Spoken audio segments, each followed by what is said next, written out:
నా నా నెంబర్ ఎవరి దగ్గర లేదండి. చెయ్యాలనుకుంటే నెంబర్ రాదా? చేయాలనుకున్నా సరే ఎవరికి ఇవ్వలేదు నేను.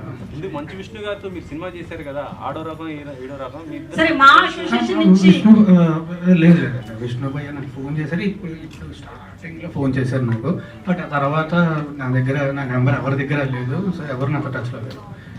ఎవరు సరే ఆడవారు ఎప్పుడైనా బ్యాడ్ అండి. ఎవరికైనా సరే ఎవరికైనా ఎప్పుడైనా సరే అది బాధాకరమే. వచ్చింది ఏం చేస్తాం, వీ హ్యావ్ టు ఫైట్ అంతే. ఎస్, నా 32 వయసులో నేను కొన్ని వేల మందిని కలిసి ఉంటాను. వేల మందితో నాకు సాన్నిహిత్యం ఉండుంటుంది. మొత్తం సినిమా ఇండస్ట్రీలో కానీ బయట కానీ అందరితో కూడా ఆబ్వియస్లీ వేల మంది నాకు తెలిసి ఉంటారు కదా. ఇప్పటికే 32 ఏళ్ళ జీవితంలోనే ఎవరైనా ఒకళ్ళు వచ్చి నేను మంచివాడిని కాదు ఇలాంటి వాడిని అని చెప్తే నేనే రెడీగా ఉన్నాను.